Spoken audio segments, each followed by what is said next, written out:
am going to start a online class. Today's lesson is right form of verbs part 2. আজ আমি right form of ভার্বের part 2 নিয়ে আলোচনা করব। তোমরা প্রথমে লক্ষ্য করো, ইট is many years since he bracket আছে গিভ আপ স্মোকিং। এখানে ব্র্যাকেটের মধ্যে যে ভার্বটা আছে আমরা এই ভার্বের সঠিক রূপটা ব্যবহার করব। যদি সিন্স দ্বারা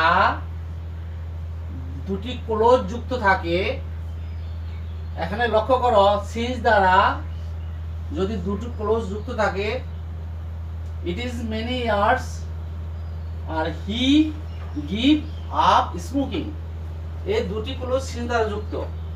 যদি সিন্সের পূর্বের ক্লোজটি প্রেজেন্ট অথবা প্রেজেন্ট পারফেক্ট ফর্ম হয়, তাহলে পরবর্তী ভার্বটি পাস্ট ইনডিফিনিট হবে। তোমরা লক্ষ্য করো, এখানে সিন্সের পূর্বের ক্লোজটি আছে ইট ইজ মেনি ইয়ার্স, এটা প্রেজেন্ট ইনডিফিনিট ফর্মে আছে, তাহলে সিন্সের পরের সাবজেক্ট যে ভার্বটা হবে সেই ভার্বটা হবে পাস্ট ইনডিফিনিট। তাহলে লক্ষ্য করো, ইট ইজ ইয়ার্স সিন্স, যদি আমি পাস্ট লিখি তাহলে কি হবে, গিভের পাস্ট ফর্ম হচ্ছে গ্যাভ আপ, গ্যাভ, তারপরে আছে আপ স্মোকিং। আশা করি তোমরা বুঝতে পেরেছো। তাহলে সিন্সের পরের টেন্সটা পাস্ট ইনডিফিনিট টেন্স হয়েছে, এখানে সিন্সের পরে ক্লোজটা আছে past indefinite. Next sentence, 5 years have passed, এটা হচ্ছে প্রেজেন্ট পারফেক্ট টেন্স, তাহলে সিন্সের পরের টেন্সটা হবে পাস্ট ইনডিফিনিট। তো সিন্সের পরে সাবজেক্টের পরে লিভ আছে, এটা পাস্ট ফর্ম হবে left. 5 years have passed since he left the house। আশা করি তোমরা বুঝতে পেরেছো। নাম্বার 2, the work was ব্র্যাকেটে আছে ডু বাই মি। এখানে লক্ষ্য করতে হবে এই সেন্টেন্সটি প্যাসিভ ফর্মে দেওয়া আছে।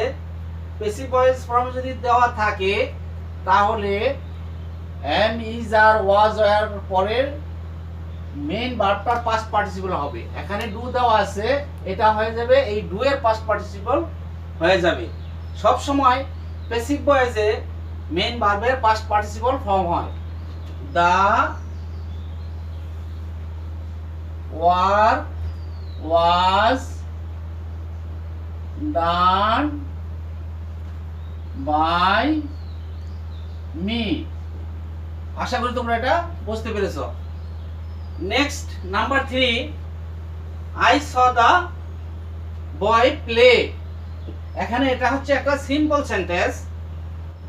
যদি সিম্পল সেন্টেন্সের মধ্যে দুটি ভার্ব থাকে, এখানে স একটি ভার্ব, প্লে আরেকটি ভার্ব, যদি দুটি ভার্ব থাকে তাহলে পরবর্তী ভার্বটির সাথে আইএনজি যোগ হয়। আই স দা বয়, এখানে প্লে হবে প্লেইং, প্লেইং।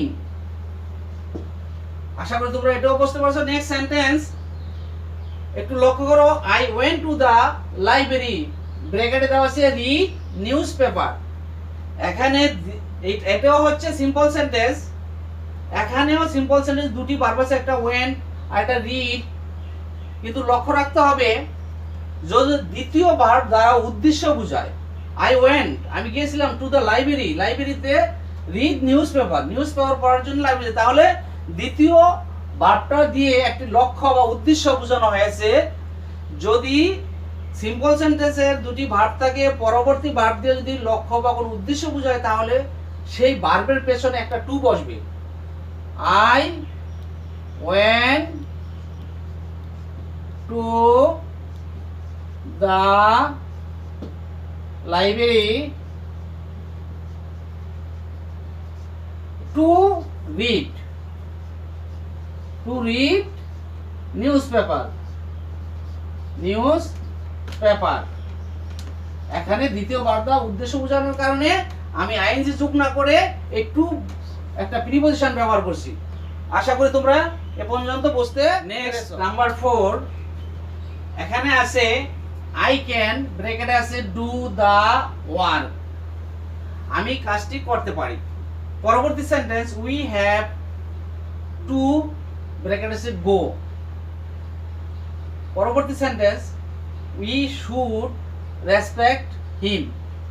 এখানে তোমরা লক্ষ্য করো, যদি সাবজেক্টের পরে মডাল অক্সিলারি, তোমরা মডাল অক্সিলারি চিনো, শেল,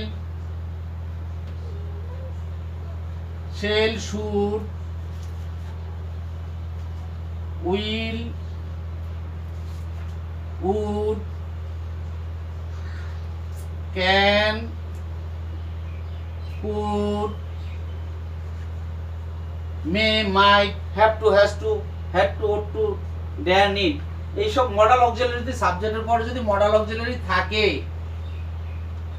তাহলে পরবর্তী মেইন ভার্বটি হবে প্রেজেন্ট ফর্ম।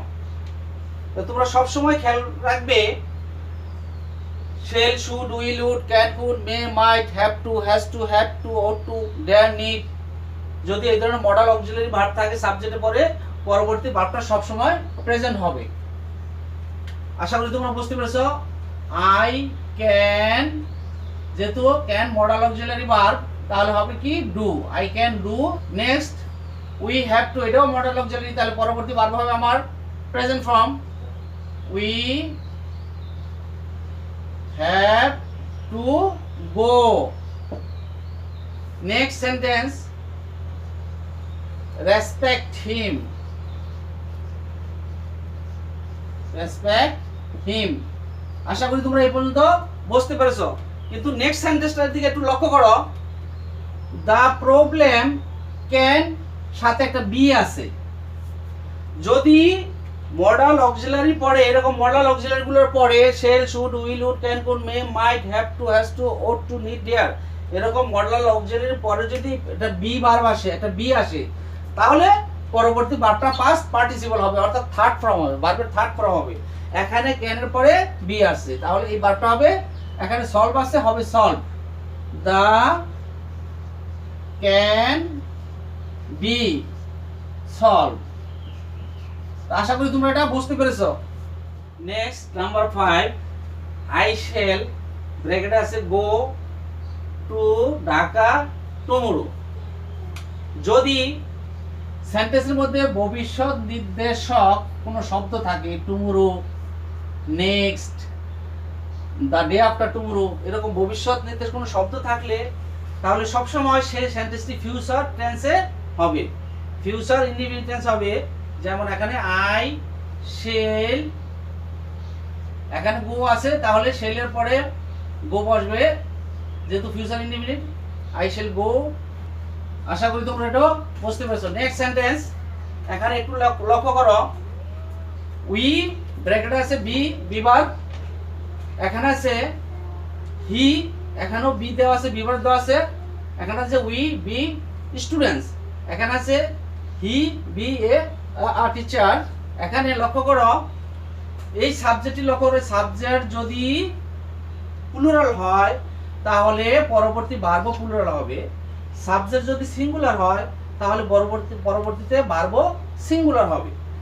যেহেতু এখানে বি দেওয়া আছে, তাহলে বি ভার্ব আনতে হয় আমাকে, উই, পরে আমাকে আর আনতে হবে, we are students,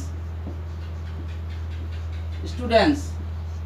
next sentence, এখানে যেহেতু subject singular, third person singular number, এখানে সাবজেক্ট সিঙ্গুলার নাম্বার হি, মানে বি ভার্ব হচ্ছে is, he is a teacher, teacher. আশা করি তোমরা এ পর্যন্ত বুঝতে পেরেছো। তো লক্ষ্য রাখবে, যদি সাবজেক্ট হি, সি এবং সিঙ্গুলার নেম হয়, হি, সি সিঙ্গুলার নেম হয়, he, she singular name, singular name এবং ইট যদি এরকম থাকে সাবজেক্ট, তাহলে মনে করবা সেটা সিঙ্গুলার, তাহলে ভার্বও সিঙ্গুলার হবে। আর উই যদি থাকে, দে যদি থাকে, হ্যাঁ এরকম থাকলে এবং ভার্বও প্লুরাল হবে। Dear students, I hope that you have understood today's lesson clearly. I wish you best of luck. Thank you very much. See you again.